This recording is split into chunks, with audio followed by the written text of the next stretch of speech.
ಹಾಗೂ ಸದ್ಭಕ್ತರೇ ನಿಮ್ಮ ಸದುಹೃದಯಕ್ಕೆ ಸಾಕ್ಷಿ ರೂಪದಿಂದ ಬೆಳಗುವಂಥ ಆ ಪರಾತ್ಪರ ಪರಶಿವನಿಯೂ ಕೂಡ ವಂದಿಸುತ್ತ ತಮ್ಮೆಲ್ಲರಿಗೂ ಶರಣಾರ್ಥಿ. ಪ್ರಸ್ತುತ ನಾವು ನೀವೆಲ್ಲರೂ ಸಂತ ಸಮ್ರಾಟ್ ಮಹಾಮೌಲಿ ಜ್ಞಾನೇಶ್ವರ ಮಹಾರಾಜರದಿಂದ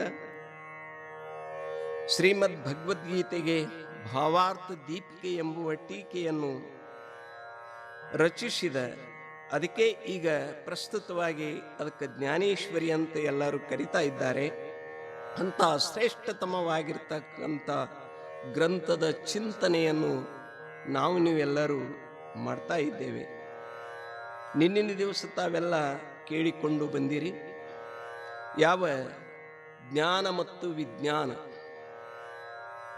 ಇಲ್ಲಿ ವಿಜ್ಞಾನ ಸಹಿತವಾಗಿ ಜ್ಞಾನವನ್ನು ನಿನಗೆ ಉಪದೇಶ ಮಾಡ್ತೀನಿ ಅಂತ ತಿಳ್ಕೊಂಡು ಭಗವಂತ ಅರ್ಜುನನಿಗೆ ಹೇಳ್ತಾ ಇದ್ದಾನೆ. ಆದರೆ ಅರ್ಜುನಂತನ ಪರಮಾತ್ಮ ವಿಜ್ಞಾನಂತೂ ಗುರುತಿದ್ದ ವಿಚಾರ, ಗುರ್ತಿದ್ದದ್ದು ಹೇಳೋದ್ರದೊಳಗೆ ಏನು ಪುರುಷಾರ್ಥವಿಲ್ಲ. ಅದಕ್ಕೆ ಜ್ಞಾನ ಅಂದ್ರೆ ಏನು ಅದನ್ನು ನೀನು ಹೇಳಬೇಕು ಅಂತ ತಿಳ್ಕೊಂಡು ಅರ್ಜುನಂದಾಗ, ನೋಡು, ಆ ಜ್ಞಾನ ನಿನಗ ತಿಳಿಸಬೇಕಾಗಿದ್ದರೆ ಈ ವಿಜ್ಞಾನದೊಂದಿಗೆ ಆ ಜ್ಞಾನವನ್ನು ನೀನು ಪ್ರತಿಪಾದನೆ ಮಾಡಿದರೆ ಹೊಳಿತದ, ಇಲ್ಲದಿದ್ದರೆ ಹೊಳೆಯುವುದಿಲ್ಲ. ನಿನ್ನೆ ನಾನು ನಿಮಗೆ ಜ್ಞಾನದ ಲಕ್ಷಣಗಳನ್ನು ಕೂಡ ಹೇಳಿಕೊಂಡು ಬಂದಿದ್ದೇನೆ. ಜ್ಞಾನ ಅಂದ್ರೆ ಏನು ಅಂತನ್ನೋದನ್ನು, ಜ್ಞಾನ ಅಂದ್ರೆ ಅಭೇದ ಸ್ವರೂಪವಾಗಿರ್ತಕ್ಕಂಥ ಸ್ಥಿತಿಗೂ ಜ್ಞಾನ ಅಂತ ಕರೆದಾರ, ಮತ್ತು ಭೇದ ಉಳಿದಕ್ಕೂ ಕೂಡ ಜ್ಞಾನ ಅಂತ ಕರ್ಕೊಂಡು ಬಂದಾರ. ಅದು ಹೇಗನ್ನೋದು ನಾನು ಹೇಳಿದ್ದೇನೆ. ಇನ್ನು ಮುಂದೆ ಏನು ಹೇಳ್ತಾ ಇದ್ದಾರೆ ಅದು ನೋಡಿ. ಅರ್ಜುನ ತಯಾ ನಾವ ಜ್ಞಾನ ಏರ ಪ್ರಪಂಚೋ ಹೇ ವಿಜ್ಞಾನ ತೇತ ಸತ್ಯ ಬುದ್ಧಿ ತೇ ಅಜ್ಞಾನ ಹೇ ಹೀಜಾಣ. ನೋಡಿ, ಇಲ್ಲಿ ಜ್ಞಾನ ಅಂದ್ರೆ ಏನು, ವಿಜ್ಞಾನ ಅಂದ್ರೆ ಏನು ಅನ್ನೋದನ್ನು ಹೇಳ್ತಾ ಇದ್ರೆ, ಅರ್ಜುನ ತಯಾ ನಾವ ಜ್ಞಾನ, ಆದ್ರೆ ಹೆಸರೇ ಜ್ಞಾನ. ನಾವು ಅಂದ್ರೆ ಹೆಸರು. ಎದರ ಹೆಸರು? ಏರ ಪ್ರಪಂಚ ಹೇ ವಿಜ್ಞಾನ.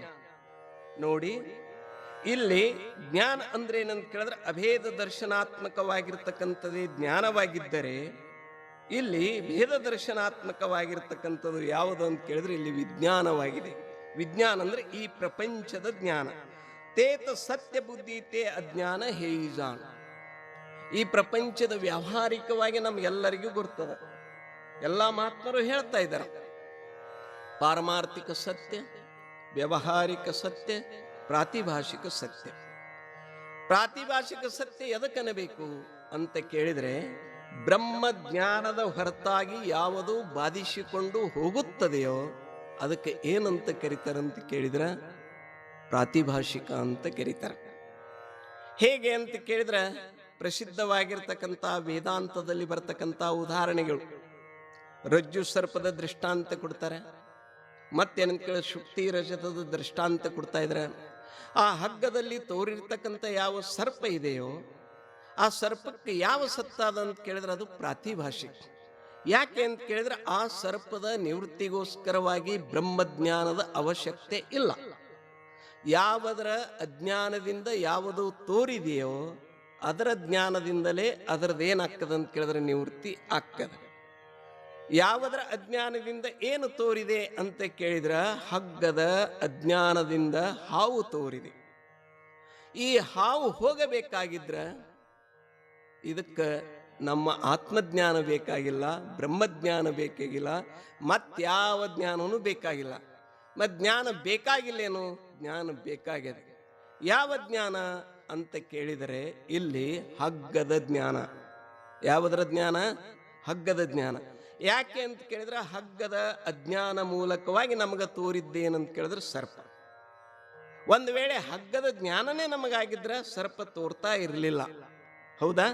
ಅದಕ್ಕೆ ಹಗ್ಗದ ಜ್ಞಾನದಿಂದ ಏನು ತೋರಿದೆ, ಹಗ್ಗದ ಅಜ್ಞಾನದಿಂದ ಏನು ತೋರಿದೆ ಅಂತ ಕೇಳಿದ್ರೆ ಹಾವು ತೋರಿದೆ. ಈಗ ಆ ಹಾವಿನ ನಿವೃತ್ತಿ ಆಗಬೇಕಾದ್ರೆ ಯಾರು ಬೇಕು? ಹಗ್ಗದ ಜ್ಞಾನವೇ ಬೇಕು. ಈ ಹಗ್ಗದ ಜ್ಞಾನದಿಂದ ಏನಪ್ಪಾ ಅಂತ ಕೇಳಿದ್ರೆ ಇಲ್ಲಿ ಈ ಸರ್ಪದ ನಿವೃತ್ತಿ ಆಗ್ತದ. ಈ ಸರ್ಪಕ್ಕೆ ಏನಂತ ಕರೀತಾರೆ ಅಂತ ಕೇಳಿದ್ರೆ ಪ್ರಾತಿಭಾಷಿಕ ಅಂತ ಕರಿತಾ ಇದ್ದಾರೆ. ಪ್ರತೀತಿ ಮಾತ್ರ ಸತ್ತ, ನೋಡಾಕಷ್ಟೇ ಅದು ಐತಿ, ಆದ್ರೆ ಹೋಗಿ ಅದಕ್ಕೆ ಹಿಡಿತೀನಿ ಅಂದ್ರೆ ಅದ ಕೈಗೆ ಸಿಗುವ ವಸ್ತು ಅಲ್ಲ. ಇದಕ್ಕೇನಂತ ಕರೀತಾರೆ? ಪ್ರಾತಿಭಾಷಿಕ ಅಂತ ಕರಿತಾ ಇದ್ದಾರೆ. ಇನ್ನ ನಾವು ಕನಸು ಕಾಣ್ತಾ ಇದ್ದೇವಲ್ಲ, ಸ್ವಪ್ನವು ಕೂಡ ಇದಕ್ಕೆ ಯಾವ ಸತ್ತ ಅಂತ ಕೇಳಿದ್ರೆ ಪ್ರಾತಿಭಾಷಿಕ ಸತ್ತವೇ ಇದೆ ಅಂತ ತಿಳ್ಕೋಬೇಕು. ಈ ರೀತಿಯಾಗಿ ಬ್ರಹ್ಮ ಜ್ಞಾನದ ಹೊರತಾಗಿ ಬಾಧಿಸಿಕೊಂಡು ಹೋಗ್ತಕ್ಕಂಥದ್ದು ಅದು ಪ್ರಾತಿಭಾಷಿಕವಾಗಿದೆ. ಇನ್ನು ವ್ಯಾವಹಾರಿಕ ಸತ್ತ ಯಾವುದು ಅಂತ ಕೇಳಿದ್ರೆ, ಬ್ರಹ್ಮ ಜ್ಞಾನದಿಂದ ಯಾವುದು ನಿವೃತ್ತಿ ಆಗುತ್ತದೆಯೋ ಅದಕ್ಕೇನಂತ ಕರೀತಾರೆ? ವ್ಯಾವಹಾರಿಕ ಸತ್ತ ಅಂತ ಕರೀತಾರೆ. ಇದು ತೋರಾನ ತೋರ್ಕಿ ನಾಮರೂಪಾತ್ಮಕವಾಗಿರ್ತಕ್ಕಂಥ ಈ ಪ್ರಪಂಚ ಏನು ನಮ್ಮ ಕಣ್ಣಿಗೆ ತೋರ್ತಾ ಇದೆಯಲ್ಲ, ಈ ಪ್ರಪಂಚ ಏನಂತ ಕೇಳಿದ್ರೆ ಹಗ್ಗದಲ್ಲಿ ಹಾವಿನಂತೆ ನಿವೃತ್ತಿ ಆಗೋದಿಲ್ಲ. ಇದು ಯಾಕೆ ಅಂತ ಕೇಳಿದ್ರೆ, ಅಲ್ಲಿ ಹಾವಿಗೆ ಅಧಿಷ್ಠಾನವಾಗಿರ್ತಕ್ಕಂಥದ್ದು ಯಾವುದು? ಹಗ್ಗ. ಶಿವಾಯ ನಮಃ ಓಂ ಆಗಮಿಸಿ ತಮ್ಮ ಸ್ಥಾನದಲ್ಲಿ ಅಲಂಕೃತರಾಗಿರ್ತಕ್ಕಂಥ ಪರಮ ಪೂಜ್ಯ ಶ್ರೀ ಶ್ರೀ ಶ್ರೀ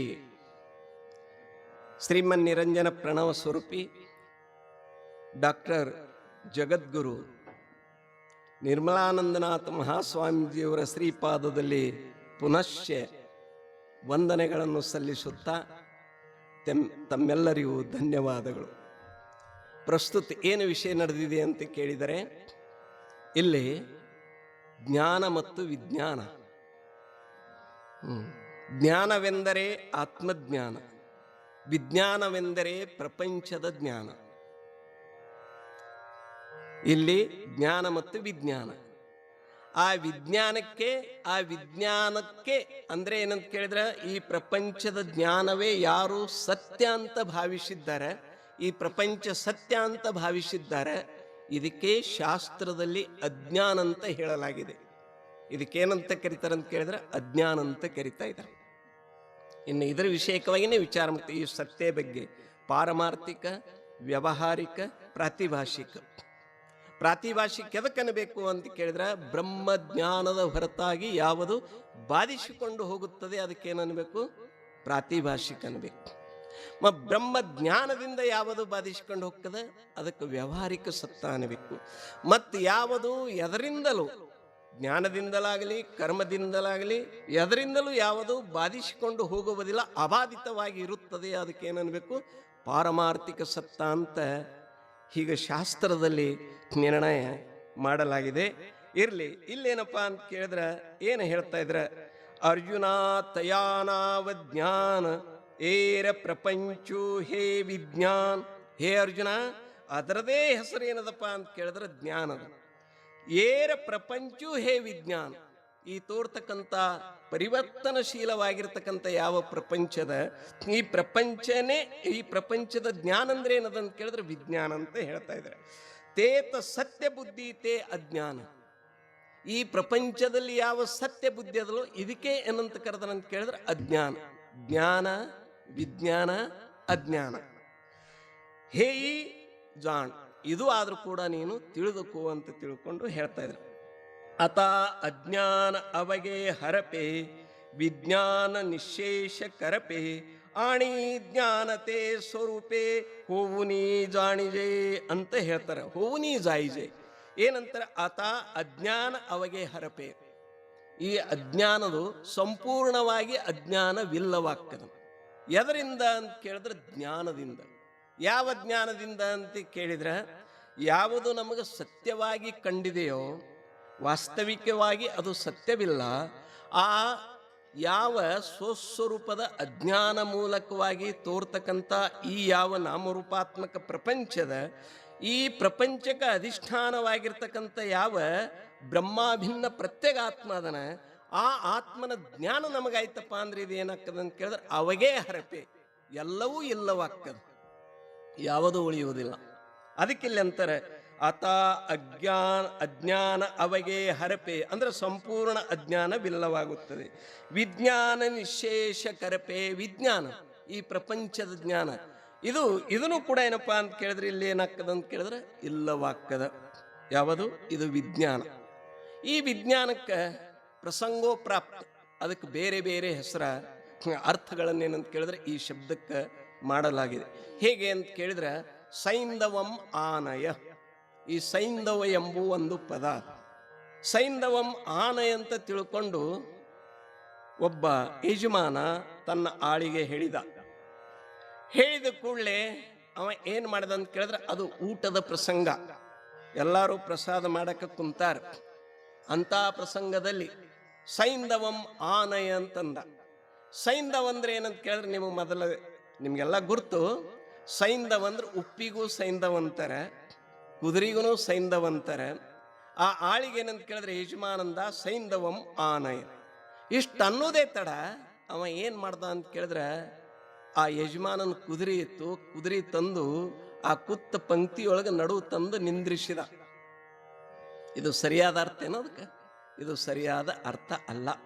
ಅವ ಅಂತನ ಏ ಹುಚ್ಚ, ನಾವೆಲ್ಲ ಪ್ರಸಾದಕ್ಕೆ ಕೂತಿದೆವು, ಈಗ ಬೇಕಾಗಿದ್ದೇನೆ ಅಂತ ಕೇಳಿದ್ರೆ ಉಪ್ಪು, ಕುದುರೆ ಯಾಕೆ ತಂದಿದ್ವಿ ಹೋಗ ಅಂದ ಕೂಡಲೇ ಏನಂತ ಕೇಳಿದ್ರೆ ಆ ಕುದುರೆ ಒಯ್ದ, ಆಮೇಲೆ ಉಪ್ಪು ತಂದು ಕೊಟ್ಟ.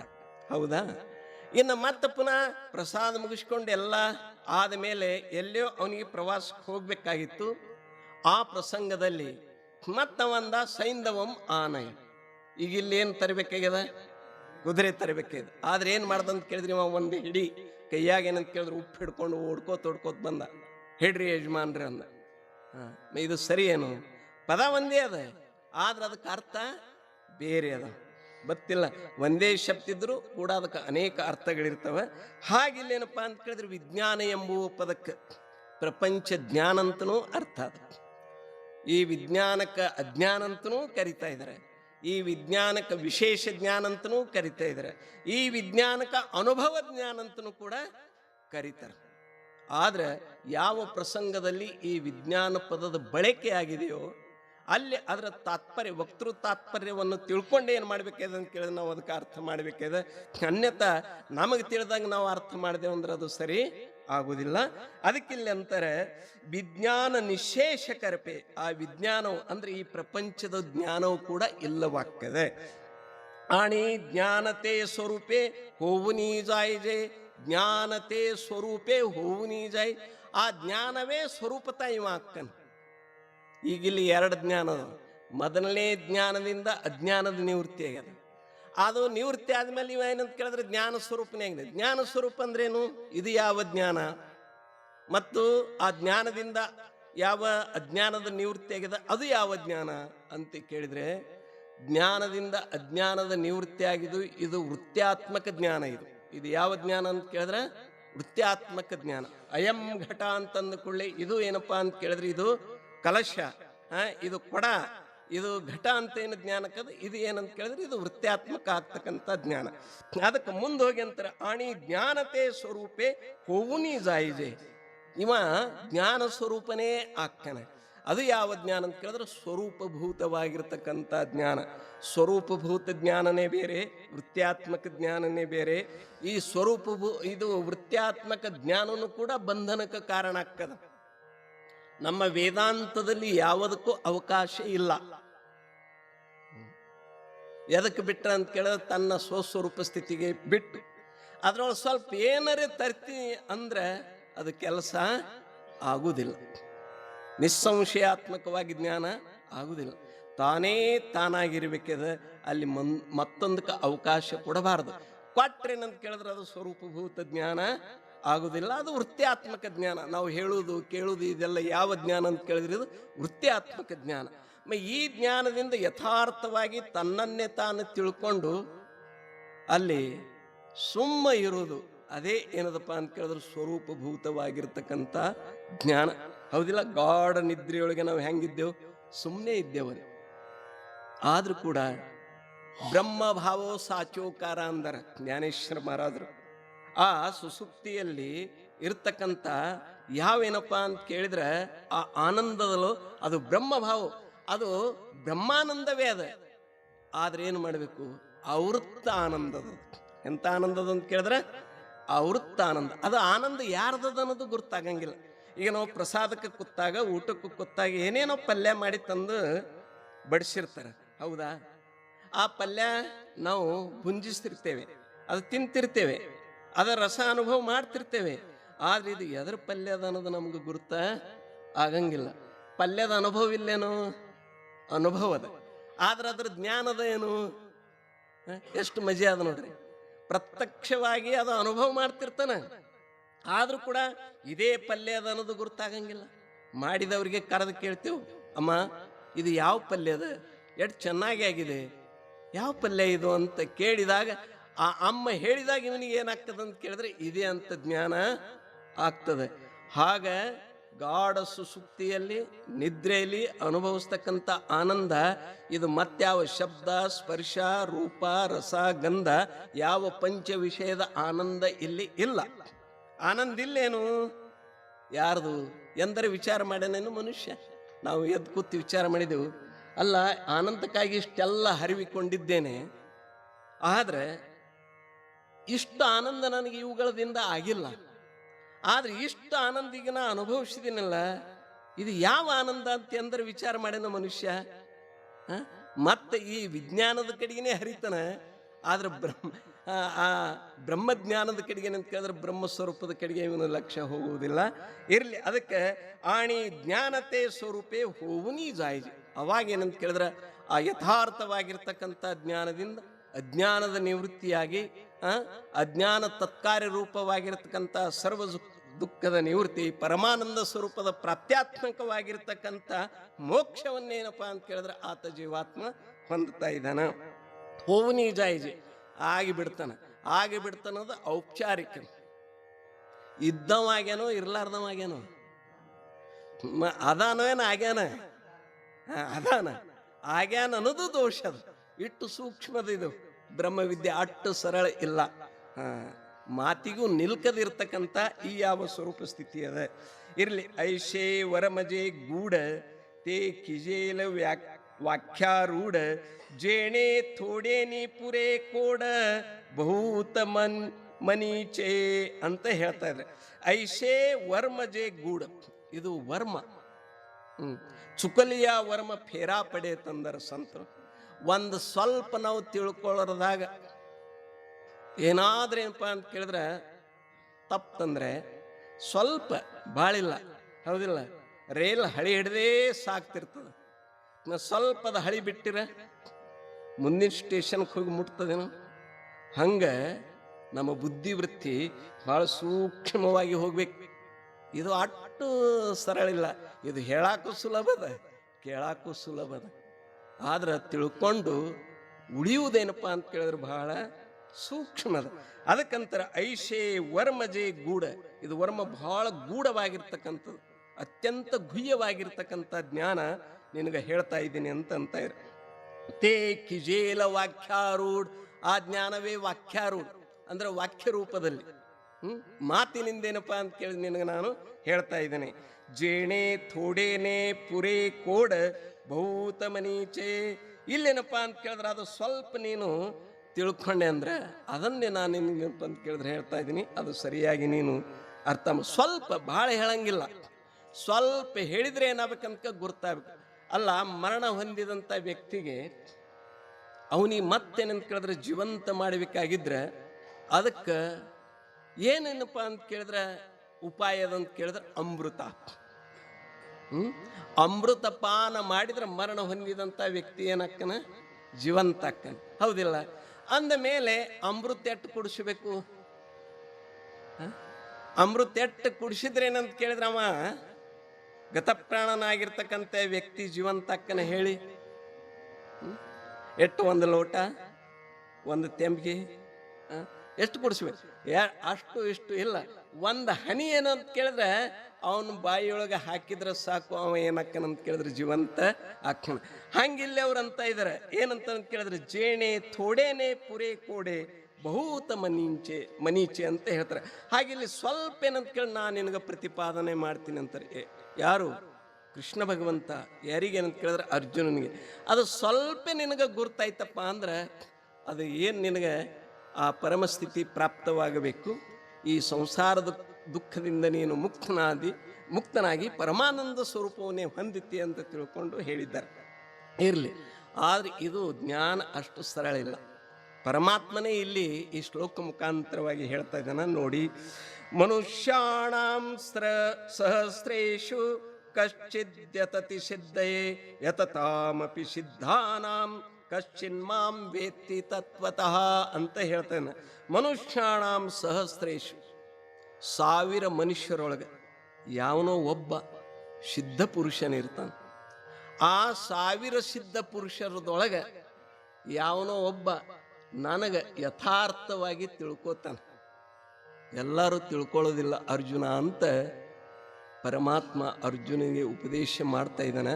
ಅಂದ ಮೇಲೆ ಈ ಬ್ರಹ್ಮಜ್ಞಾನ ಎಷ್ಟು ಸೂಕ್ಷ್ಮದ ಅನ್ನೋದನ್ನು ನಾವು ತಿಳಿದುಕೊಳ್ಳಬೇಕು. 1000 ಮಂದಿ ಅದಾರೆ. 1000ದಾಗ ಎಲ್ಲರೂ, ಇದು ಯಾವಾಗಿಂದ ಲೆಕ್ಕದ ಅಂತ ಕೇಳಿದ್ರೆ ದ್ವಾಪಾರ ಯುಗದೊಳಗಿಂದ, ದ್ವಾಪಾರದ ಅಂತ್ಯಕಾಲದೊಳಗೆ ಹೇಳಿದಂಥ ಶ್ರೀಮದ್ ಭಗವದ್ಗೀತೆ ಯಾರಿಗೆ ಅಂತ ಕೇಳಿದ್ರೆ ಅರ್ಜುನನಿಗೆ. ಈಗಿದು ನಾವೆಲ್ಲರೂ ಕಲಿಯುಗದೊಳಗಿದ್ದೆವು. ಸಾಧಾರಣವಾಗಿ 5000 ಚಿಲ್ಲರೆ ವರ್ಷಗಳಾಗ್ಯಾವ. ಇದು ಏನಂತ ಕೇಳಿದ್ರೆ ಕಲಿಯುಗ ಪ್ರಾರಂಭವಾಗಿ.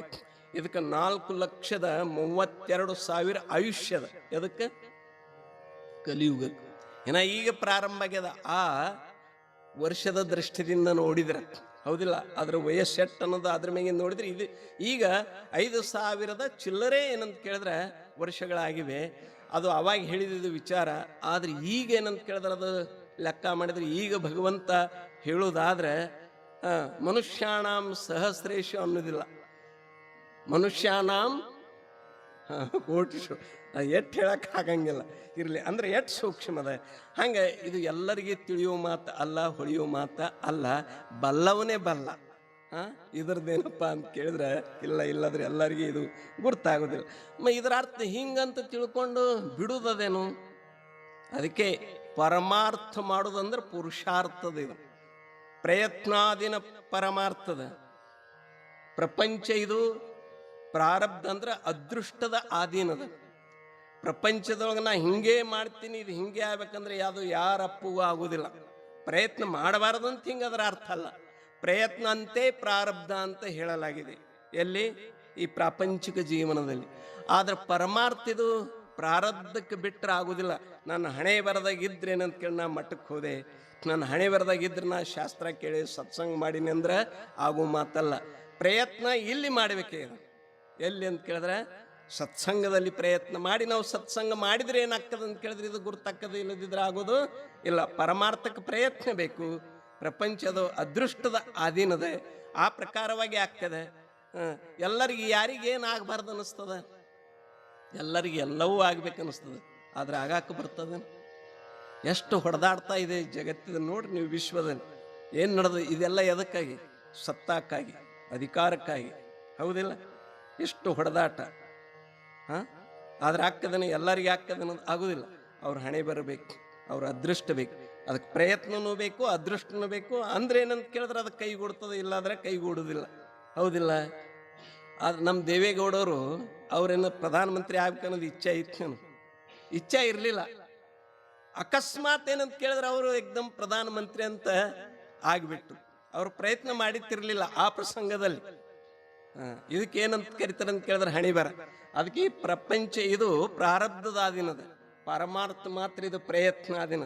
ಇಲ್ಲಿ ಪ್ರಯತ್ನ ಮಾಡಿದರೆ ಪರಮಾರ್ಥ ಸಾಧ್ಯದ, ಇಲ್ಲದಿದ್ರೆ ಸಾಧ್ಯ ಇಲ್ಲ ಅಂತ ಹೇಳ್ತಾರೆ. ಇರಲಿ. ಪೈಗಾ ಮನುಷ್ಯಾಂಚಿಯ ಸಹಸ್ರಾಂಶ माझी विपाइले याची दिवस तैसे या धीरे वशे करा ಬಹುವಸ ಮಾಜಿ ವಿರಳ ಜಾಣೆ ಅಂತ ಹೇಳ್ತಾ ಇದ್ದಾರೆ ನೋಡ್ರಿ. ಪೈಗ ಮನುಷ್ಯಾಂಚಿಯ ಸಹಸ್ರಾಂಶ ಮಾಜಿ ವಿಪಾಯಿಲೆ ಯಾಚಿ ದಿವಸ ತೈಸೆ ಯಾ ದಿವಸೆ ಕರ ಬಹುವಸ ಮಾಜಿ ವಿರಳ ಜಾಣೆ. ಹಿಂಗೆ 1000 ಮಂದಿ ಪ್ರಯತ್ನ ಮಾಡಿದರೂ ಕೂಡ ಅರ್ಜುನ ಯಾವನೋ ಒಬ್ಬೇನಪ್ಪ ಅಂತ ಕೇಳಿ ನನ್ನನ್ನು ಯಥಾರ್ಥವಾಗಿ ತಿಳ್ಕೊತಾನೆ, ಎಲ್ಲರಿಗೆ ತಿಳ್ಕೊಳಕ್ಕೆ ಆಗುವುದಿಲ್ಲ ಅಂತ ಪರಮಾತ್ಮ ಹೇಳ್ತಾನೆ. ಅದಕ್ಕೆ ಉದಾಹರಣೆ ಕೊಟ್ಟು ಹೇಳ್ತಾರೆ ಜ್ಞಾನೇಶ್ವರ ಮಹಾರಾಜರು. ಜೈಸೆ ಭರಲಿಯಾ ತ್ರಿಭುವನ ಅಂತೂ ಏಕು ಏಕು ಚಾಂಗು ಅರ್ಜುನ ನಿವಡೋ ನೀಕಿಜೆ ಸೇನಾ ಲಕ್ಷವರಿ ಅಂತ ಹೇಳ್ತಾರೆ. ಜೈಸಾ ಭರಲಿಯಾ ತ್ರಿಭುವನ, ಈ ಮೂರು ಲೋಕದಲ್ಲಿ ತುಂಬಿ ತುಳುಕ್ತಕ್ಕಂಥ ಅಂತೂ ಏಕೂ ಏಕೂ ಚಾಂಗು ಅರ್ಜುನ ಅಂದ್ರೆ ವೀರರು ಶೂರರು ಧೀರರು ಇಂಥ ಪರಾಕ್ರಮಿಗಳನ್ನು ತ್ರಿಭುವನದಲ್ಲಿರ್ತಕ್ಕಂಥ ಪರಾಕ್ರಮಿಗಳನ್ನು ಒಟ್ಟ ಏನಂತ ಕೇಳಿದ್ರೆ ಒಂದು ಕಡೆಗೆ ಕೂಡಿಸಿ ನಿವಡೋ ನಿಕಿಜೆ ಸೇನಾ ಆರ್ಶಾರ್ಸೇನಪ್ಪ ಅಂತ ಕೇಳಿದ್ರೆ ಇವರಿಗೆಲ್ಲ ಒಂದು ಕಡೆಗೆ ಮಾಡಲಾಗಿದೆ. ಲಕ್ಷವರೇ, ಒಬ್ರಿಲ್ಲ ಇಬ್ರಿಲ್ಲ, ಎಷ್ಟಪ್ಪ ಅಂತ ಕೇಳಿದ್ರೆ ಲಕ್ಷಗಟ್ಟಲೆ ಏನಪ್ಪ ಅಂತ ಕೇಳಿದ್ರೆ ಯೋಧರು ಈ ಯುದ್ಧ ಭೂಮಿ ಮೇಲೆ ಬಂದೇನಪ್ಪ ಅಂತ ಕೇಳಿದ್ರೆ ನಿಂತರ. ಎದಕ್ಕಾಗಿ ಅಂತ ಕೇಳಿದ್ರೆ ಯುದ್ಧ ಮಾಡುವುದಕ್ಕೋಸ್ಕರವಾಗಿ. ಇಲ್ಲಿ ವಿಜಯ ಯಾರಿಗೆ ಆಗ್ತದೆ? ಎಲ್ಲರೂ ಯಾರು ಸಾಮಾನ್ಯರಲ್ಲ, ಎಲ್ಲರೂ ಮಹಾಪರಾಕ್ರಮಿಗಳು. ಮೂರು ಲೋಕ ಸ್ವರ್ಗ ಮೃತ್ಯು ಪಾತಾಳದೊಳಗಿರ್ತಕ್ಕಂಥ ಶೂರ ವೀರ ಧೀರ ಪರಾಕ್ರಮಿಗಳನ್ನು ಒಂದೇನಂತ ಕೇಳಿದ್ರೆ ಯುದ್ಧ ಭೂಮಿಯಲ್ಲಿ ಲಕ್ಷಗಟ್ಟಲೆ ಏನಂತ ಕೇಳಿದ್ರೆ ಅವರನ್ನು ಕೂಡಿಸಿದ್ದಾರೆ. ಎದರಿಗೋಸ್ಕರವಾಗಿ? ಯುದ್ಧಗೋಸ್ಕರವಾಗಿ. ಇದರೊಳಗೆ ಯಾರಿಗೆ ಜಯ ಆಗ್ತದ? ಯಾರಿಗೆ ವಿಜಯ ಪ್ರಾಪ್ತಿ ಆಗ್ತದೆ? ಹಿಂಗೆ ಕೂಡಿಸಿದಾಗ ಯುದ್ಧ ಮಾಡಕ್ಕೆ ಹಚ್ಚಿದ್ರೆ ಅದನ್ನು ಹೇಳ್ತಾ ಇದ್ರೆ ಕೇ ತಯಾಹಿ ಪಾಟಿ ಜೇ ವೇಳಿ ಲೋಹೋ ಮಾಂಸಾ ತೇ ಗಾಟಿ ತೇ ವೇಳಿ ವಿಜಯಶ್ರೀ ಚಾ ಪಾಟಿ ಏಕೂಚಿ ಬೈಸೆ. ಯಾವಾಗ ಯುದ್ಧ ಪ್ರಾರಂಭವಾಗ್ತದೆ, ಶಸ್ತ್ರ ಅಸ್ತ್ರಗಳನ್ನು ತೆಗೆದುಕೊಂಡು ಈ ವೀರರು ಶೂರರು ಯುದ್ಧ ಮಾಡ್ತಾ ಇದ್ದಾರೆ. ಏನಂತ ಕೇಳಿದ್ರೆ ಶಸ್ತ್ರಾಸ್ತ್ರಗಳನ್ನು ಅವರ ಮೈಗಳನ್ನೇ ಅಂಗಗಳಿಗೆ ಏನಂತ ಕೇಳಿದ್ರೆ ಬಂದು ತಾಕ್ತಾ ಇದ್ದಾವೆ. ಇಂಥ ಘೋರತರವಾಗಿರ್ತಕ್ಕಂಥ ಆ ಯುದ್ಧದಲ್ಲಿ ಎಲ್ಲರಿಗೂ ವಿಜಯ ಆಗೋದಿಲ್ಲ. ಅದ್ರಾಗ ಯಾವನೋ ಒಬ್ಬೇನಂತ ಕೇಳಿದ್ರೆ ವಿಜಯಶ್ರೀ ಆಗ್ತಾನೆ. ಹಂಗೆ ನಾವು ಎಲ್ಲರೇನಪ್ಪ ಅಂತ ಕೇಳಿದ್ರೆ ಈ ಸತ್ಸಂಗದಲ್ಲಿ ಈ ವಿಜ್ಞಾನದ ಜೊತೆಗೆ ಅಜ್ಞಾನದ ಜೊತೆಗೆ ಹೋರಾಟ ಮಾಡಕ್ಕೆ ಬಂದಿದ್ದೇವೆ. ಹೌದಿಲ್ಲ? ಹೋರಾಟ ಮಾಡಕ್ಕೆ ಬಂದೆ. ಹಾಂಗೆ ಅವರು ಮೂರು ಲೋಕದಲ್ಲಿರ್ತಕ್ಕಂಥ ವೀರರು ಹ್ಯಾಂಗೇನಂತ ಕೇಳಿದ್ರೆ ಯುದ್ಧ ಭೂಮಿಯಲ್ಲಿ ಯುದ್ಧ ಮಾಡ್ತಾ ಇದ್ದಾರೋ ಹಾಗೇನಪ್ಪ ಅಂತ ಕೇಳಿದ್ರೆ ನಾವೆಲ್ಲರೂ ಈ ಸತ್ಸಂಗದಲ್ಲಿ ಯಾರ ಜೊತೆಗೆ ಹೋರಾಡ್ತಾ ಇದ್ದೇವೆ ಅಂತ ಕೇಳಿದ್ರೆ ಅಜ್ಞಾನದ ಜೊತೆಗೆ. ಆದ್ರೆ ವಿಜಯ ಎಲ್ಲರಿಗೆ ಆಗ್ತದ. ಇದು ಉದಾಹರಣೆ ಕೊಟ್ಟರೆ ಜ್ಞಾನೇಶ್ವರ ಹಂಗ ಆ ಲಕ್ಷಗಟ್ಟಲೆ ಏನಂತ ಕೇಳಿದ್ರೆ ಯುದ್ಧರು ಆ ವೀರರು ಅದರಂದ್ರೂ ಕೂಡ ಒಬ್ಬನಿಗೆ ಏನಂತ ಕೇಳಿದ್ರೆ ವಿಜಯ ಹೆಂಗೆ ಆಗ್ತದಲ್ಲೋ ಹಂಗೆ ಇಲ್ಲಿನೂ ಕೂಡ ಅಷ್ಟೇ ಅಂತ ತಿಳ್ಕೊಂಡು ಜ್ಞಾನೇಶ್ವರ ಮಹಾರಾಜರು ಹೇಳ್ತಾ ಇದ್ರ. ತೈಷೆ ಆಶೆ ಚ ಮಹಾಪುರಿ ರಿಗತಾತಿ ಕೋಟಿವರಿ ಪರಿ ಪ್ರಾಪ್ತಿ ಚ ಪೈಲತಿರಿ ವಿಪಾಯಿಲಾನಿಗೆ. ಈ ಹೊಳಿಗೆ ಏನಂತ ಕೇಳಿದ್ರೆ ಮಹಾಪೂರ ಬಂದಿದೆ. ಈ ದಡದಿಂದ ಆ ದಡಕ್ಕೆ ನಾವು ಸೇರಬೇಕಾಗ್ಯದ. ಸಾವಿರಾರು ಜನ ಏನಪ್ಪ ಅಂತ ಕೇಳಿದ್ರೆ ಆ ದಡಕ್ಕೆ ಸೇರ್ಬೇಕಂತ ತಿಳ್ಕೊಂಡು ಎಲ್ಲರೇನಂತ ಕೇಳಿದ್ರೆ ಹೊಳಿಗೆ ಇಳಿದಾರ. ಮಹಾಪೂರದಲ್ಲಿ ಎಲ್ಲರೂ ಈಜಿ ಹೋಗ್ಬೇಕಂತ ಎಲ್ಲರೂ ಹೊರಟಾರ. ಅದು ಹೋಲ್ಬಿಡ್ರಿ, ಇಲ್ಲೇ ತುಂಗಾದಳಲ್ಲಿ ಈಗ ತುಂಬಿ ಹರಿಯಾಗತ್ತದ. ಹೌದಿಲ್ಲ? ಈಗ ಎಲ್ಲರೂ ನಾವು ಇಚ್ಛಾ ಮಾಡಿ ಆ ದಂಡಿಗೆ ಹೋಗ್ಬೇಕು, ಹೇಗೆ ಈಜು ಹೋಗ್ಬೇಕಂತ ತಿಳ್ಕೊಂಡು ಎಲ್ಲರೇನಂತ ಕೇಳಿದ್ರೆ ಈ ನದಿಗೆ ಇಳಿದ್ರೆ ಎಲ್ಲರೂ ಹೋಗಿ ಹಚ್ಚಿ ಕಡೆ ಮುಟ್ತವೇನ? ಮುಟ್ಟಂಗಿಲ್ಲ, ಯಾರೋ ಒಬ್ರು. ಹೌದಿಲ್ಲ? ಈ ಮಹಾಪೂರದೊಳಗೆ ಇದು ಏನಂತ ಕೇಳಿದ್ರೆ ಇದು ಸಾಮಾನ್ಯಲ್ಲಿ ಇದ್ರೊಳಗಿಂದ ದಾಟಿ ಹೋಗೋದಂದ್ರೆ ಸಾಮಾನ್ಯ ಅಲ್ಲ. ಅದು ಉದಾಹರಣೆ ಕೊಟ್ಟು ಹೇಳ್ತಾರೆ. ತೈಷೆ ಆಶೆ ಚ ಮಹಾಪುರಿ. ಈ ಮಾಯಾ ಎಂಬುವ ಮಹಾಪುರದೊಂದು ಈ ಸಂಸಾರ ಎಂಬುವ ಈ ಭಯಂಕರವಾಗಿರ್ತಕ್ಕಂಥ ಈ ಮಹಾಪುರದೊಳಗಿಂದು ರಿಗತಾತಿ ಕೋಟಿವರಿ ಎಲ್ಲರೂ ದಾಟಿ ಹೋಗ್ಬೇಕಂತ ತಿಳ್ಕೊಂಡ ಇದು ಕೇಳ್ದಾರ. ಇಲ್ಲ ಅಂತ ಇಲ್ಲ. ಪರಿ ಪ್ರಾಪ್ತಿ ಚ ಪೈಲತಿರಿ ವಿಷಾಯಿಲಾನಿಗೆ ವಿಪಾಯಿಲಾನಿಗೆ. ಯಾವನೋ ಒಬ್ಬೇನಪ್ಪ ಅಂತ ಕೇಳಿದ್ರೆ ಆ ಮಹಾಪೂರವನ್ನು ಈಜಿ ದಾಡ್ತಾನ, ಎಲ್ಲರಿಗೆ ದಾಟಕ್ಕೆ ಆಗುದಿಲ್ಲ.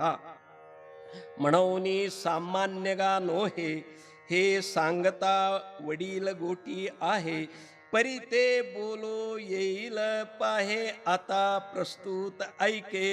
ಮಣೌನಿ ಸಾಮಾನ್ಯಗ ನೋಹೆ, ಇದು ಸಾಮಾನ್ಯ ಅಲ್ಲಪ್ಪ, ಇದು ಸಹಜವಲ್ಲ. ಆದರೆ ಇದು ಬಹಳ ಕಠಿಣವಾಗಿರ್ತಕ್ಕಂಥದ್ದು. ಹೇ ಸಾಂಗತಾ ವಡೀಲಗೋಟಿ, ನಾ ಹೇಳ್ತಕ್ಕಂಥದ್ದು ಇದು ಸಾಮಾನ್ಯ ಮಾತಲ್ಲ, ಇದು ದೊಡ್ಡ ಮಾತಿದು. ಇದು ಸಾಮಾನ್ಯ ಅಲ್ಲ. ಪರಿತೆ ಬೋಲೋ ಏಯಿಲ ಪಾಹೆ ಆತ ಪ್ರಸ್ತುತ ಐಕೆ. ಅದನ್ನೇ ನಾನು ನಿನಗೆ ಹೇಳ್ತಾ ಇದ್ದೀನಿ, ಲಕ್ಷ್ಯ ಕೊಟ್ಟು ಈಗ ನೀನು ಮುಂದೆ ಕೇಳು ಅಂತ ತಿಳ್ಕೊಂಡು ಹೇಳ್ತಾ ಇದ್ರೆ.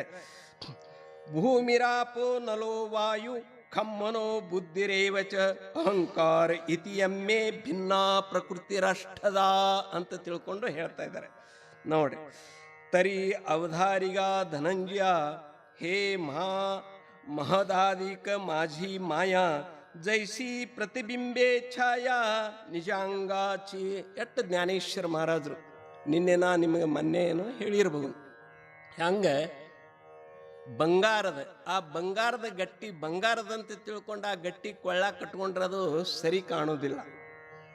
ಅದೇ ಗಟ್ಟಿನೇನಂತ ಕೇಳಿದ್ರೆ ಆ ಬಂಗಾರದಿಂದಲೇ ಸುಂದರ ಸುಂದರವಾಗಿರ್ತಕ್ಕಂಥ ಆಭರಣಗಳನ್ನು ಮಾಡಿ ಆ ಆಭರಣಗಳು ಧರಿಸಿದರೆ ಅದು ಹೆಂಗೆ ನೋಡಕ್ಕೆ ಯೋಗ್ಯವಾಗಿರ್ತದೆ, ಸುಂದರವಾಗಿ ಕಾಣ್ತದೆ, ಅದು ಚೆನ್ನಾಗಿ ಇರ್ತದೆ. ಹಂಗೆ ಇಲ್ಲಿ ಏನಂತ ಕೇಳಿದ್ರೆ ಜ್ಞಾನೇಶ್ವರ ಮಹಾರಾಜರು ಈ ಓವಿ ರೂಪವಾಗಿರ್ತಕ್ಕಂಥ ಅಲಂಕಾರಗಳು, ಆ ಅಲಂಕಾರಗಳು ಧರಿಸಿದ್ರೆ ಮತ್ತಿಷ್ಟೇನಪ್ಪ ಅಂತ ಕೇಳಿದ್ರೆ ಈ ಪಾರಮಾರ್ಥಿಕ ಜೀವನಕ್ಕೆ ಏನದ ಅಂತ ಕೇಳಿದ್ರೆ ಸರಳತೆ ಅದ, ಸುಂದರತೆ ಅದ, ಅದು ಪ್ರಯೋಜನಕಾರಿ ಅದಂತ ಹೇಳ್ತಾ ಇದ್ರ. ತರಿ ಅವಧಾರಿಗ ಧನಂಜಯ, ಹೇ ಧನಂಜಯ ಧನಂ ಜಯತಿ ಧನಂಜಯ. ಯಾರು ಏನಂತ ಕೇಳಿದ್ರೆ ಧನವನ್ನು ಗೆದ್ದುಕೊಂಡಿದ್ದರು, ಎಲ್ಲ ತನ್ನ ಹಸ್ತಗತವಾಗಿ ಮಾಡಿ. ಬೆಳಿಗ್ಗೆ ಕೇಳಿದ್ರಲ್ಲ ಯಾವ ಧನ, ನಮ್ಮ ಪರಮಾರ್ಥಕ್ಕೂ ಕೂಡ ಧನ ಬೇಕಿಲ್ಲ. ಯಾವ ಧನ, ಯಾವ ಸಂಪತ್ತಿ? ಷಟ್ ಸಂಪತ್ತಿಗ ಅಂತ ಹೇಳಿ ವಿವೇಕ್, ವೈರಾಗ್, ಶಮದಮಾದಿ ಷಟ್ ಸಂಪತ್ತಿ ಮತ್ತು ಮುಮುಕ್ಷುತ್ವ. ಹೌದಿಲ್ಲ? ಇವನ್ನೇನಪ್ಪ ಅಂತ ಕೇಳಿದ್ರೆ ನಾವು ಏನ ಮಾಡಿರ್ಬೇಕು, ನಮ್ಮದಾಗಿ ಮಾಡಿಕೊಳ್ಳಬೇಕು. ಅದಕ್ಕೆ ಈ ಧನವನ್ನು ಗೆದಿಯಬೇಕು. ತರಿ ಅವಧಾರಿಗ ಧನಂಜಯ, ಹೇ ಧನಂಜಯ, ಹೇ ಅರ್ಜುನ ಲಕ್ಷ್ಯ ಕೊಟ್ಟು ಕೇಳಂತಾರ. ಹೇ ಮಹದಾದಿಕ ಮಾಜಿ ಮಾಯಾ. ಮಹದಾದಿ ಇದು ಸಾಮಾನ್ಯ ಅಲ್ಲ, ಮಹದಾದಿಕ ಮಾಜಿ ಮಾಯಾ ಅಂತಾರ ಅವ್ರು. ಅಂದ್ರೆ ಇದು ಅಘಟೀತ ಘಟನಾ ಪಟಿಯಶಿ ಮಾಯಾ, ಯಾ ಮಾ ಸಾ ಮಾಯಾ. ಮೊನ್ನೆ ಅಣ್ಣರು ಹೇಳ್ತಾ ಹೇಳ್ತಾ ಹೇಳಿದ್ರು, ಯಾವುದು ಇಲ್ಲ ಅದು ಮಾಯಾ, ಇದ್ದದ್ದೋ ಇಲ್ಲದ್ದು. ಇದ್ದಿದ್ರೆ ನಮ್ಮ ಗತಿ ಏನಾಕಿತ್ತು? ಇಲ್ಲಂದ್ರೆ ಇಟ್ಟು ಹುಚ್ಚಿಡಿಸೋದು ನಮಗಿದು. ಹೌದಿಲ್ಲ? ಇಲ್ಲದ್ರದೊಳಗಿಂದ ಕಡಿಗೆ ಆಗೋದು ಎಷ್ಟು ಕಷ್ಟ ಆಗ್ಯದ. ಮತ್ತು ಅದು ಒಂದು ವೇಳೆ ಇದ್ದಿದ್ರೆ ನಾವು ಅದರೊಂದು ಕಡಿಗೆ ಆಗ್ತಿರ್ಲಿಲ್ಲ. ಇರಲಿ, ಅದಕ್ಕೆ ಹೇ ಮಹದಾದಿ ಮಾಜಿ ಮಾಯಾ ಜೈಸಿ ಪ್ರತಿಬಿಂಬೆ ಛಾಯಾ ನಿಜಾಂಗಿ ಛೇ. ಇದು ಹೆಂಗದಪ್ಪ ಅಂತ ಕೇಳಿದ್ರೆ ಇಲ್ಲಿ ಹೇಳ್ತಾ ಜೈಸಿ ಹೇಗೆ, ಪ್ರತಿಬಿಂಬೆ ಛಾಯಾ ನಿಜಾಂಗಿ ಛೇ. ನಾವು ನಡೆದಾಗ ಈ ಬಿಸಿಲಿನೊಳಗಿಂದ ಹೋಗುವಾಗ, ಹಾದು ಹೋಗುವಾಗ ನಮ್ಮ ದೇಹದ ಛಾಯಾ ಅಂದ್ರೆ ನೆರಳು ಬೀಳ್ತದಿಲ್ಲ, ನೆರಳಿನಂತೆ ಅದ. ಯಾವುದು? ಇದು ಮಾಯೆ. ಅದಕ್ಕೆ ಜಗದ್ಗುರು ತುಕಾರಾಮ್ ಮಹಾರಾಜರು ಒಂದು ಅಭಂಗದೊಳಗೆ ಹೇಳ್ತಾ ಇದ್ದಾರೆ, ಬ್ರಹ್ಮ ತೇಚಿ ಮಾಯಾ, ಮಾಯಾ ತೇಚಿ ಬ್ರಹ್ಮ, ಅಂಗಾಣಿ ಛಾಯಾ ಜೈಶಾ ಪರಿ ಅಂದರ. ಇದೇ ಉದಾಹರಣೆ ಕೊಟ್ಟರು ಅವರು. ಏನು? ಬ್ರಹ್ಮ ತೇಚಿ ಮಾಯಾ, ಬ್ರಹ್ಮ ಅಂದ್ರೆ ಮಾಯಾ, ಮಾಯಾ ತೇಚಿ ಬ್ರಹ್ಮ. ಆ ಮಾಯಾ ಅಂದ್ರೆ ಏನದಂತ ಕೇಳಿದ್ರೆ ಬ್ರಹ್ಮದ. ಹ್ಯಾಂಗ? ಅದಕ್ಕೆ ಉದಾಹರಣೆ ಅಂಗ ಅಣ್ಣಿ ಛಾಯಾ. ಹಂಗಂದ್ರೆ ಇದು ದೇಹ, ಈ ದೇಹದ ನೆರಳೆ ಹೆಂಗೆ ಬೀಳ್ತದಲ್ಲೋ, ಈ ದೇಹಕ್ಕೂ ನೆರಳಕ್ಕೆ ಹಂಗ ಏನಪ್ಪಾ ಅಂತ ಕೇಳಿದ್ರೆ ಆ ನೆರಳ ದೇಹಕ್ಕೆ ಬಿಟ್ಟು ಬೇರೆ ಇಲ್ಲ. ಈಗ ಇದು ತೋರುವ ಪ್ರಪಂಚ ಪರಮಾತ್ಮನಿಗೆ ಬಿಟ್ಟು ಬೇರೆ ಇಲ್ಲ. ಅದನ್ನು ಅದ, ಇದನ್ನು ಅದ. ಆದ್ರೆ ಒಂದು ಸತ್ಯದ, ಒಂದು ಮಿಥ್ಯ. ಇಷ್ಟು ತಿಳ್ಕೋಬೇಕು. ಹೌದಿಲ್ಲ? ಸತ್ಯದ, ಒಂದು ಮಿಥ್ಯ. ನಾವು ನಡೀತಾ ಇದ್ರೆ ಅದು ನಮ್ಮ ನೆರಳನ್ನು ಕೂಡ ನಮ್ಮ ಜೊತೆಗೆ ನಡೀತಾ ಇದೆ. ಅದು ನಡೀತದೋ, ಇದು ಶರೀರ ನಡೀತಾ ಇದೆ. ಮತ್ತು ಯಾವುದು ನಡೆದಂಗೆ ಕಾಣ್ತದ? ಹಂಗೆ ನಿಜವಾಗಿ ಇದ್ದದ್ದು ಯಾವುದು? ಬ್ರಹ್ಮವಸ್ತು ಇದ್ದದ್ದೋ ಏನು ಮಾಯಾ ವಸ್ತು ಇದ್ದದ್ದೋ? ಮತ್ತ ಬ್ರಹ್ಮ ಇದ್ದು ನಮಗೆ ಏನದ ಅಂತ ಅನ್ಸಕತ್ತದ? ಅಂದ್ರೆ ನಾವೆಲ್ಲ ಈ ಛಾಯಕ್ಕೆ ಏನಾಗಿದ್ದೇವೆ ಅಂತ ಕೇಳಿದ್ರೆ ಈ ಛಾಯಕ್ಕೆ ಒಳಗಾಗಿ ಬಿಟ್ಟಿದ್ದೇವೆ ನಾವು. ವಾಸ್ತವಿಕವಾಗಿ ಅದು ಛಾಯಾ ಅಂದ್ರೆ ಅದ್ರ ನೆರಳಿಗೆ ಏನಂತ ಕೇಳಿದ್ರೆ ಬೆಲೆ ಇಲ್ಲ. ಇದು ಅದಂತೆ ತಿಳ್ಕೊಂಡದು ನೆರಳದ. ಹಂಗ ಆ ಪರಬ್ರಹ್ಮ ವಸ್ತು ಅದಂತೆ ತಿಳ್ಕೊಂಡು ಇದು ಮಾಯಾ ಅದ. ಅದಕ್ಕೆ ಶಿವಶಕ್ತಿ ಅಂತಂದಾರ. ಬತ್ತಿನ ಲಕ್ಷಕ್ಕೆ ಬಹಳ ಸೂಕ್ಷ್ಮದ ಇದೆ. ಇರಲಿ, ಅದಕ್ಕೆ ತರಿ ಅವಧಾರಿಗ ಧನಂಜಯ, ಹೇ ಧನಂಜಯ ಲಕ್ಷ್ಯ ಕೊಟ್ಟು ಕೇಳು. ಹೇ ಮಹದಾದಿಕ ಮಾಜಿ ಮಾಯಾ. ಈ ಅಹಂಕಾರವೇ ಮೊದಲು ಮಾಡಿಕೊಂಡು ಇರತಕ್ಕಂಥದ್ದು ಇದೆಲ್ಲ ಏನದಂತ ಕೇಳಿದ್ರೆ ಮಾಯಾ ಪ್ರಪಂಚದ. ಜೈಸಿ ಪ್ರತಿಬಿಂಬೆ ಛಾಯಾ ನಿಜಾಂಗಿ ಛೇ. ನಮ್ಮ ನಿಜವಾದ ಈ ಅಂಗದ ಹೆಂಗ ನೆರಳು ಇದೆಯೋ ಹಾಗೇನಂತ ಕೇಳಿದ್ರೆ ಇದು ಮಾಯಾ ಎಂಬುದು ಆ ಬ್ರಹ್ಮದ ಛಾಯಾನೇ ಆಗಿದೆ. ಬ್ರಹ್ಮನಿಗೆ ಬಿಟ್ಟು ಅದು ಬೇರೆ ಇಲ್ಲ, ಅದಕ್ಕೆ ಬೇರೆ ಅಸ್ತಿತ್ವ ಇಲ್ಲ. ಅದಂದ್ರೂ ಕೂಡ ಅದು ಯಾರದಿಂದದ?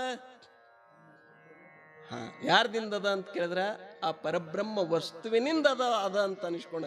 ಈ ಪ್ರಪಂಚಕ್ಕೆ ಅದ ಅಂತೇವು ಇಲ್ಲ ಅಂತೇವು ಅಸ್ತಿರು. ಅಸ್ತಿ ಭಾತಿ ಪ್ರಿಯಂ ರೂಪಂ ನಾಮೇತ್ಯಂಶ ಪಂಚಕಂ ಆದ್ಯತ್ರಯಂ ಬ್ರಹ್ಮರೂಪಂ ಮಾಯಾರೂಪಂ ಯಾ ಜಗದ್ರೂಪಂ ತಥೋದ್ವಯಂ ಅಂತ ಶಾಸ್ತ್ರದಲ್ಲಿ ಹೇಳಲಾಗಿದೆ. ಯಾವುದೇ ವಸ್ತು ತಗೋರಿ ಅದರೊಳಗೆ 5 ಅಂಶಗಳು ನಮಗೆ ಕಂಡು ಬರ್ತಾವ. ಅಸ್ಥಿ, ಭಾತಿ, ಪ್ರಿಯ, ನಾಮ ಮತ್ತು ರೂಪ. ಹೌದಿಲ್ಲೋ? ಈಗಿದು ಮೈಕ್ ಅದ ಅಂತೀರೋ ಇಲ್ಲ ಅಂತೀರಿ? ಅದ. ಹೌದಿಲ್ಲ? ಮತ್ತಿದು ತೋರ್ತದಂತಿರೋ ತೋರಂಗಿಲ್ಲ ಅಂತಿರೋ? ತೋರ್ತದ. ಇದು ಬೇಕಾಗ್ಯದವ ಬ್ಯಾಡಾಗ್ಯದವ? ಬೇಕಾಗ್ಯದ.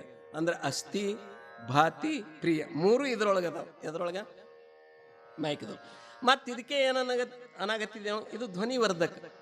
ಮೈಕ್ ಅಂತ ಅದಕ್ಕೆ ಹೆಸರದ ನಾಮ. ಇದಕ್ಕೊಂದು ಆಕಾರ ಅದ. ಆಕಾರ ಅಂದ್ರೆ ರೂಪ. ಅದಕ್ಕೆ ಈ ಮೈಕ್ ಅಂದ್ರೆ 5 ಅಂಶಗಳದಾವಲ್ಲ, ಅದಕ್ಕೆ ಆದ್ಯತ್ರಯಂ ಬ್ರಹ್ಮರೂಪಂ. ಮೊದಲಿನ 3 ಏನದ ಅಂತ ಕೇಳಿದ್ರೆ ಪರಬ್ರಹ್ಮ ಸ್ವರೂಪ. ಅಸ್ಥಿ, ಭಾತಿ, ಪ್ರಿಯ. ಮತ್ತು ಜಗದ್ರೂಪಂ ತಥೋದ್ವಯಂ. ಜಗದ್ರೂಪವಾಗಿರ್ತಕ್ಕಂಥವು 2, ನಾಮ ಮತ್ತು ರೂಪ.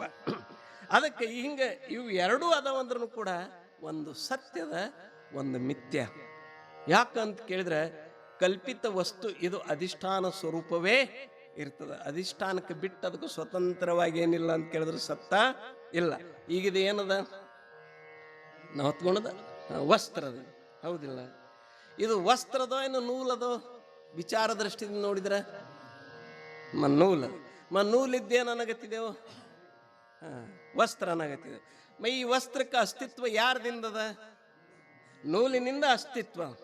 ಹಾಗೆ ಈ ಪ್ರಪಂಚಕ್ಕೆ ಯಾರ್ದಿಂದ ಅಸ್ತಿತ್ವದ ಅಂತ ಕೇಳಿದ್ರೆ ಪರಮಾತ್ಮನಿಂದ ಅಸ್ತಿತ್ವ ಅವಂದದ. ಆದ್ರೆ ಅವ ಅದನಂತ ಹೇಳುವಲ್ಲೆವು, ಆತದನಂತೆ ಹೇಳುವಲ್ಲೆವು. ಏನದ ಅನ್ನಗತ್ತಿದೇನು? ಪ್ರಪಂಚ. ಇದೇ ವಿಜ್ಞಾನ, ಇದೇ ಅಜ್ಞಾನ, ಇದೇ ಸತ್ಯ ಅಂತ ಭಾವಿಸುವುದೇ ಅಜ್ಞಾನದ. ಇರಲಿ. ತರಿ ಅವಧಾರಿಗ ಧನಂಜಯ ಹೇ ಮಹದಾದಿಕ ಮಾಝಿ ಮಾಯಾ ಜೈಸಿ ಪ್ರತಿಬಿಂಬೆ ಛಾಯಾ ನಿಜಾಂಗಾಚಿ ಆಣಿ ಏತೆ ಪ್ರಕೃತಿ ಮಣಿಜೆ. ಇದಕ್ಕೆ ಏನಂತ ಕರೆದರ ಶಾಸ್ತ್ರದಲ್ಲಿ? ಪ್ರಕೃತಿ. ಪ್ರಕೃತಿ 3 ಅಕ್ಷರಗಳ ಸೇರಿ ಇದು ಶಬ್ದ ತಯಾರಾಗ ಪ್ರಕೃತಿ. ಅದಕ್ಕೆ ಇದು ತ್ರಿಗುಣಾತ್ಮಕದ. ಮಮಮ್ಮಾಯ ದುರತ್ಯಯ ಅಂತ ಪರಮಾತ್ಮ 7ನೇ ಅಧ್ಯಾಯದೊಳಗೆ ಹೇಳುವಾಗ ದೈವೀಯೇಷ ಗುಣಮಯ ಮಮಮ್ಮಾಯ ದೈವೀಯೇಷ ಅದು ದೇವಿ ಅನಿಸ್ಕೊಂಡದ. ಯಾರದಿಂದ? ದೇವನ ಆಶ್ರಯದಿಂದ ಅದು ದೇವಿಯಾಗ್ಯದ. ಅದು ಹೇಗದ ಅಂತ ಕೇಳಿದ್ರೆ ಗುಣಮಯ. ಸತ್ವ, ರಜ ಮತ್ತು ತಮ ಈ 3 ಗುಣಗಳು ಸೇರಿಕೊಂಡೇನಪ್ಪ ಅಂತ ಕೇಳಿದ್ರೆ ಅದು ಏನಾಗ್ಯದ? ಪ್ರಕೃತಿ ಆಗ್ಯದ. ಅದೇ ಹೇಳ್ತಾರೆ ಆಣಿ ಏತೆ ಪ್ರಕೃತಿ ಮಣಿಜೆ. ಇದಕ್ಕೆ ಏನಂತ ಕರೀತಾರೆ ಅಂತ ಕೇಳಿದ್ರೆ ಪ್ರಕೃತಿ. ಜೇ ಅಷ್ಟದ ಭಿನ್ನ ಜಾಣಿ ಜೇ ಲೋಕತ್ರಯ ನಿಪಜೆ ಏಸ್ತವ. ಈ ಯಾವೇನಂತ ಕೇಳಿದ್ರೆ ಪ್ರಕೃತಿ ಅಲ್ಲೋ, ಈ ಪ್ರಕೃತಿದಿಂದಲೇ ಅಷ್ಟದ ಭಿನ್ನ ಜಾಣಿಜೆ 8 ಏನಪ್ಪ ಅಂತ ಕೇಳಿದ್ರೆ ಮುಂದೆ ಹೇಳ್ತಕ್ಕಂಥವು ಇವೆಲ್ಲ ಏನಂತ ಕೇಳಿದ್ರೆ ಇಲ್ಲಿ ನಮಗೆ ಹೇಳ್ತಾ ಇದ್ರೆ ಲೋಕತ್ರಯ ನಿಪಜೆ. ಆ 8ರಿಂದಲೇ ಏನಂತ ಕೇಳಿದ್ರೆ ಈ 3 ಲೋಕಗಳು ಉತ್ಪನ್ನ ಆಗ್ಯಾವ. 14 ಭುವನಗಳು ಉತ್ಪನ್ನ ಆಗ್ಯಾವ. ಹೇ ಅಷ್ಟದ ಭಿನ್ನ ಕೈಸೆ. ಇವು 8 ಏನಂತ ಕೇಳಿದ್ರೆ ಬೇರೆ ಹೆಂಗದವ ಅಂತ ಕೇಳಿದ್ರೆ ಐಸಾ ಧ್ವನಿ ಧರಿಸಿ ಜರಿ ಮಾನಸಿ.